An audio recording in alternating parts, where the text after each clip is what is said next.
Here's the big challenge of life. You can have more than you've got because you can become more than you are. That's the challenge.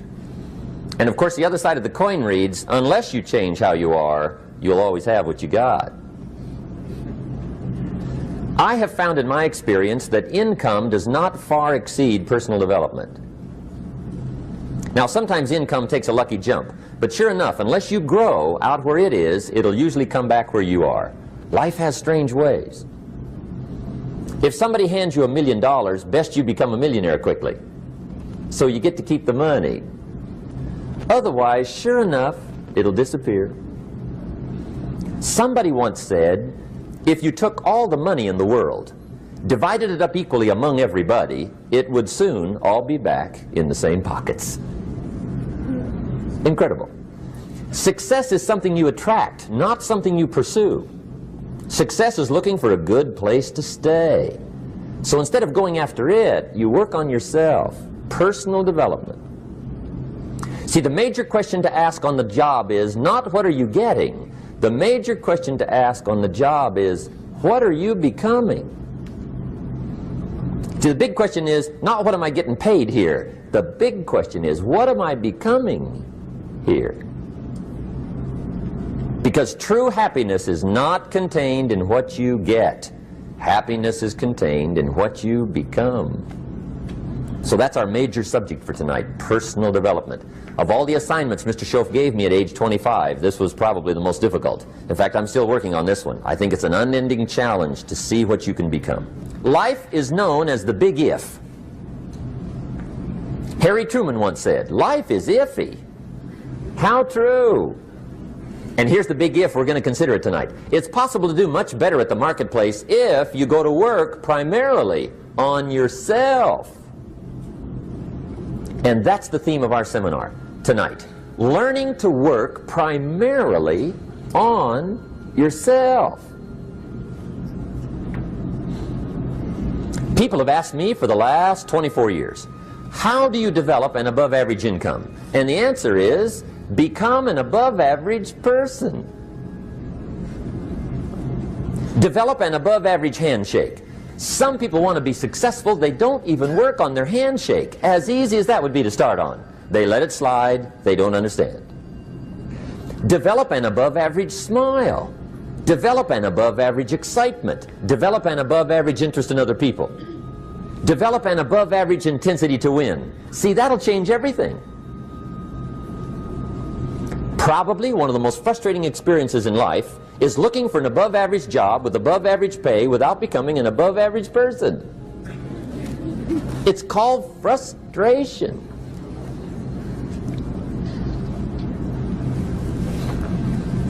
And Mr. Shoaff gave me probably the greatest clue he gave me when I first met him. He said, Jim, if you want to be wealthy and happy the rest of your life, just learn this lesson well. He said, learn to work harder on yourself than you do on your job.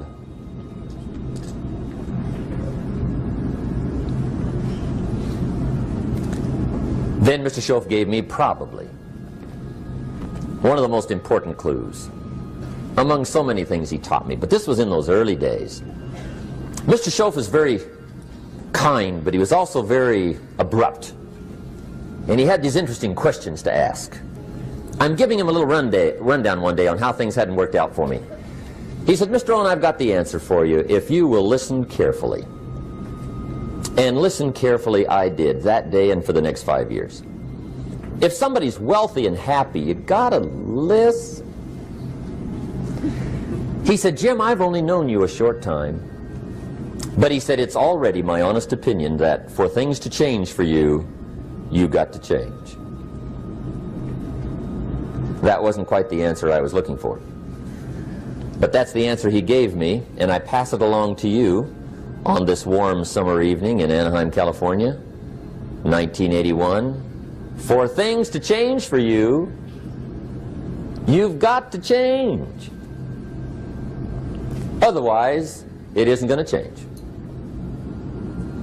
Before I met Mr. Shoaff, I used to say, I sure hope things will change. Right? That seemed to be my only hope. If it isn't going to change, I'm in serious trouble. And then I discovered it isn't going to change, so I'm in serious trouble.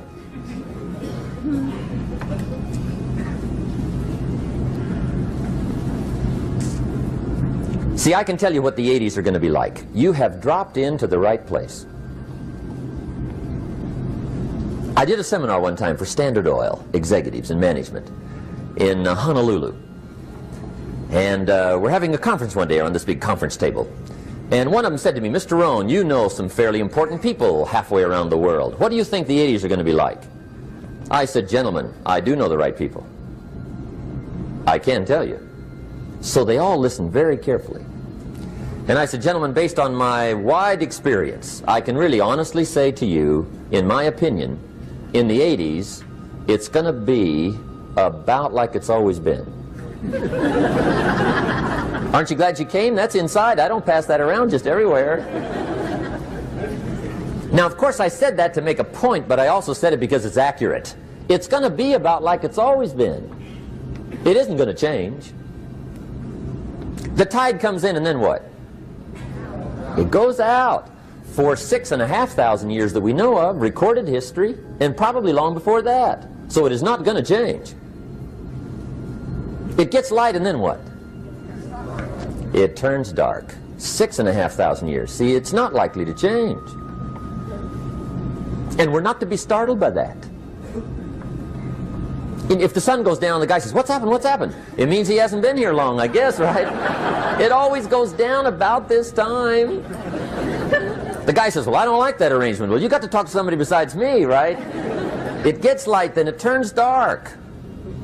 In rotation, the next season after fall is what? Winter. Pray tell, how often does winter follow fall? Every year regularly for the last 6,500 that we know of. See, it is not going to change. Now, some winters are long, and some are short, and some are hard, and some are easy, but they always come right after falls. It isn't going to change. Sometimes you can figure it out, sometimes there's no way to figure it out. Sometimes it goes well, sometimes it gets in a knot. Sometimes it sails along, sometimes it gets in reverse. See, that's not going to change. The last 6,000 years reads like this: opportunity mixed with difficulty. That's how it reads. It isn't going to change. The man says, "Well, if it isn't going to change, how will my life ever change?" Answer, when you change.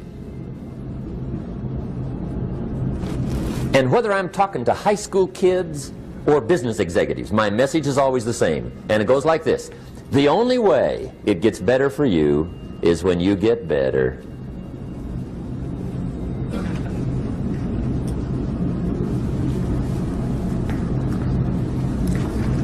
Let me give you the 4 major lessons in life to learn. Here's 4 majors. It's good to study the majors. In our weekend seminar we teach, some people don't do well because they major in minor things. You've got to be on the lookout. At the end of every week, end of every month, you've got to check, make sure you're not spending major time on minor things. Okay, we go through that whole series. Majors and minors. Now, let me give you 2 phrases before we get to the 4 majors. This will set it up and you'll see where I'm going. 2 key phrases for your notes. Here's the first one. Life and business is like the changing seasons. That's the first phrase. Life and business is like the changing seasons. One of the best ways to describe life, it's like the seasons. Frank Sinatra sings, "Life is like the seasons." Now here's the second phrase. Very important. You cannot change the seasons, but you can change yourself. You can't change the seasons, but you can change yourself. And see, that's how life gets better for you, not by chance, but by change. Now here's the 4 major lessons in life to learn. I've got my first book finished, came out a couple of weeks ago. This is in it, the 4 major lessons in life to learn. Here they are. Number 1, Learn how to handle the winters. That's lesson 1. They come right after falls with regularity. Some are long and some are short and some are hard and some are easy, but they keep coming. You must learn to handle the nights. They come right after days. You must learn to handle difficulty. It comes right after opportunity. You must learn to handle recessions. They always follow progressions for the last 6,000. See, it isn't going to change. The lesson you must learn is how to handle it. And there's all kinds of winters, right? The winter when you can't figure it out. The winter when it all goes smash. The winter when it turns belly up.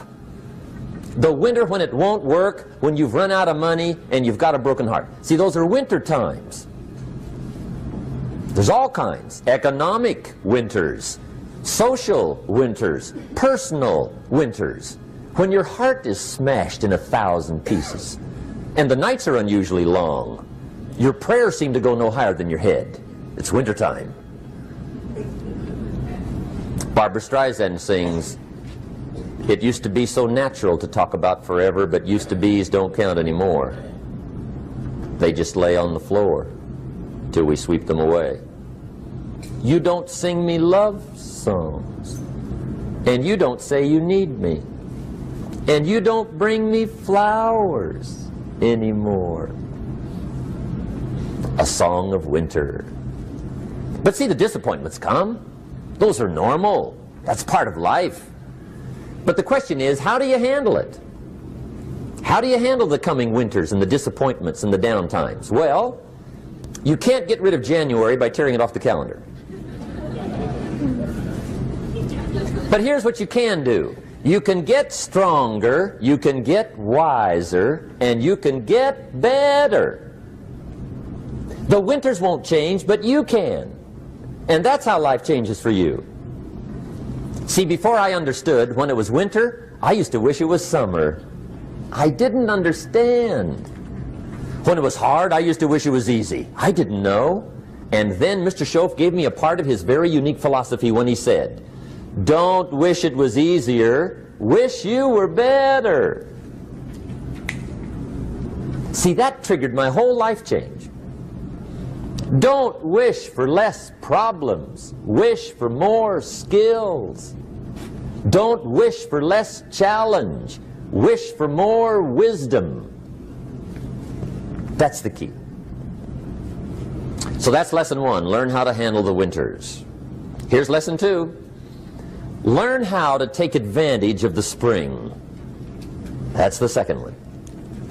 Spring is called opportunity. And spring follows winter. What a great place for it. If you were going to put it somewhere, that'd be the place to put it, right after winter. And pray tell, how often does spring follow winter? Every year with regularity, 6,000. You can almost count on it. See, opportunity always comes. Days follow nights. Isn't that terrific? Opportunity follows difficulty. But here's what you must learn to do. Underline these 2 words in that key phrase. Take advantage. Underline those 2. You must learn to take advantage of the spring. See, just because spring rolls around is no sign you're going to look good come fall. You got to do something with it. In fact, you have to get good at one of 2 things in life. Planting in the spring or begging in the fall. Or get somebody to do it for you. See, those are about the only alternatives. Now here's what else you must do. Take advantage of the springs quickly, because there's only a few. Just a handful of springs have been handed to each of us. They don't come forever. Life is fairly brief. So you got to read every book you can get your hands on what to do with your springs while they're here. And take advantage, they soon run out. The Beatles wrote, "Life is so short." And for John Lennon, it was extra short. But life is brief. Elton John sings, "She lived her life like a candle in the wind." It's brief. So whatever you're going to do with your life, you got to get at it. Don't just let the springs pass, pass, pass. Here's the third major lesson in life to learn. Learn how to protect your crops all summer. You got to take care of what you start. Sure enough, as soon as you've planted your garden in the spring, the busy bugs and the noxious weeds are out to take it. And here's the next bit of truth. They will take it unless you prevent it.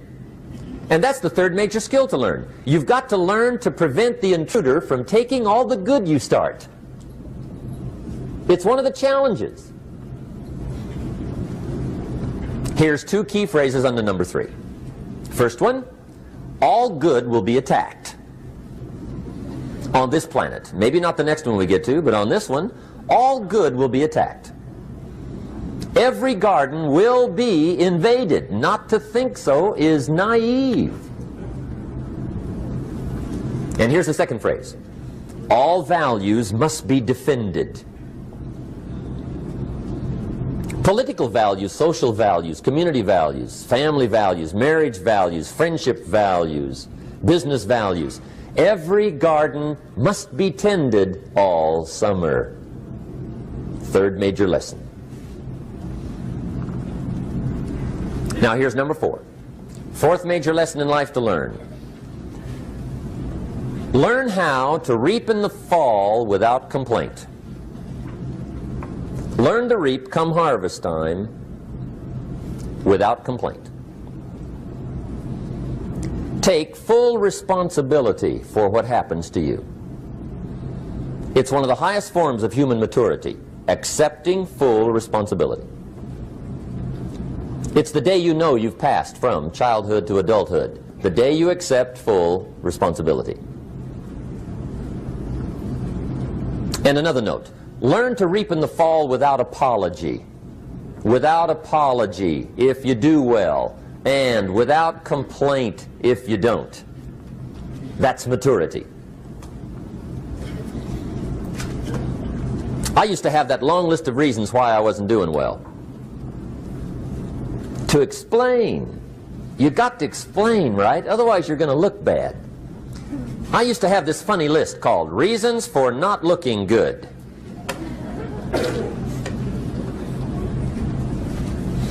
I used to blame the government. I mean, you can believe that or not. It was at the top of my list. I had a lecture second to none. The government. That was on my list. I used to blame taxes. Look what you got left after they take everything. And they expect you to do well. That was on my list there. Prices, that one's easy, right? You walk into the supermarket with $20, come out with a little half bag. So I had that on my list. I used to blame the weather. I blamed the traffic. I used to blame my car. I blamed the manufacturers. I used to blame the company. I blamed company policy. I used to blame the training program. I blame my negative relatives. They were always putting me down. I blame my cynical neighbors. They're just selfish, looking out for themselves. Won't loan you money? They were on my list.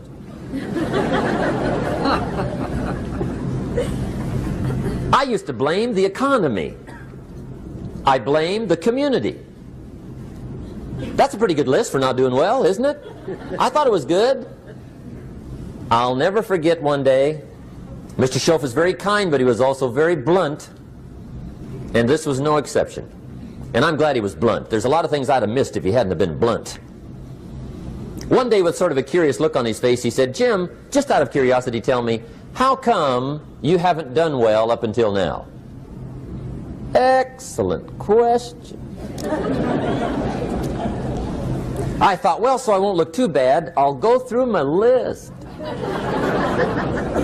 And this list I just gave you, I put that on him. And he was very patient. He let me go through the whole thing, the government, the weather. I went through this whole thing. When I finished, he looked my list over very carefully. He said, "Mr. Rohn, big problem with your list. You ain't on it." How brilliant.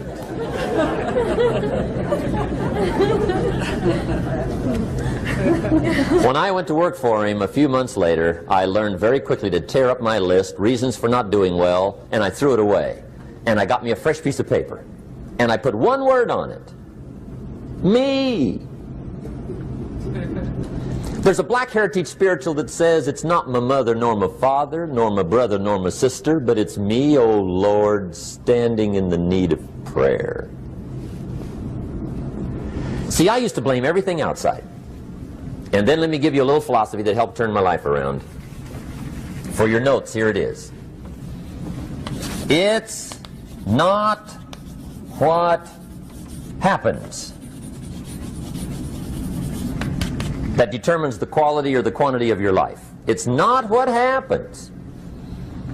And the reason is because what happens happens to about everybody. No different. The sun went down on all of us last night. A common event, a happening. And I found out that the same things can happen to two different people. One gets rich and one stays poor. Why is that? It's because it's not what happens, but rather it's what you do that changes everything. So that's a key phrase. It's not what happens, it's what you do. What happens is about the same. You might put that in parentheses here. Same. What people do, that's what's different. Anything can happen, right? Everything can happen. I've heard all the stories. I've been one of the stories. Hey, we could all tell stories all night long, right? Happenings. Anything can happen. Have you heard of Murphy's Laws? Anybody here heard of Murphy's Laws? Okay, most of you have. Murph had these laws. One of them was, if anything can go wrong, it will. That's one of Murphy's Laws. He was not one of the great positive speakers of the day. But anyway, it's still true though, right? Anything can go wrong, everything can go wrong. For sure. I've fallen out of the sky so many times. Once to the tune of a couple of million. Devastating. Took me a while to survive that one. Now, it wasn't all that much, but it was all I had. Right? I mean, that's when it's much, right? When it's all you got. If you got 3, 2 go, you got 1 left, you ain't looking that bad. But when it all goes. Has anybody been there when it all went? Anybody? Come on, the rest of you liars. Go ahead. Hey, we've all been there, right? When it all went. Of course, it used to be a long time ago, right? When you ran out of money, got to 0, you were all through. Heck, now you can whistle right on by 0, right? I mean, they will bury you. That's what they will do.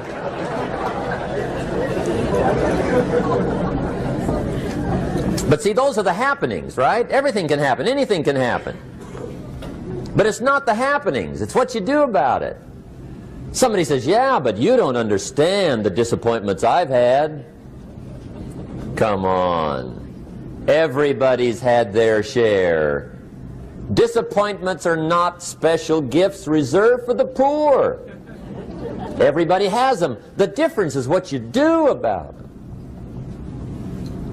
It's not the weather. I used to blame the weather, and I discovered it rains on the rich. So see, that won't help. 2 men wake up one morning, there's a rainstorm on. One of them looks out his window, sees the rainstorm, and he says, wow, what a storm. With weather like this, they can't expect you to go out and make sales. He stays home. Same morning, the other guy looks out his window, sees the same storm, says, wow, what a storm. But he says, you know what, with weather like this, what a great day to go out and make sales. Most everybody will probably be home, especially the salesman.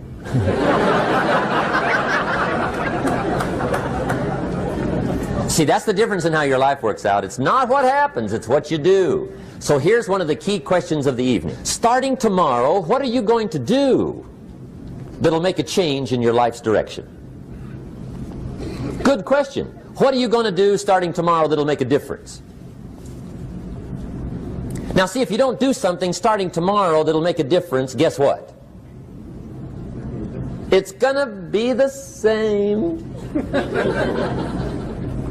And see, that way you can guess what the next 5 years are going to be like. Look at the last 5. Because the next 5 are going to be like the last 5 unless you, major key, tomorrow, change it all. Or change a little, or change something, or don't change. It's choice time. You can do whatever you want. But it's nice to know any day you wish you can change your whole life. What can you do starting tomorrow that'll make a difference? Good question. What can you do with economic chaos, massive disappointment? What can you do with a broken heart? What can you do when it won't work? Good question.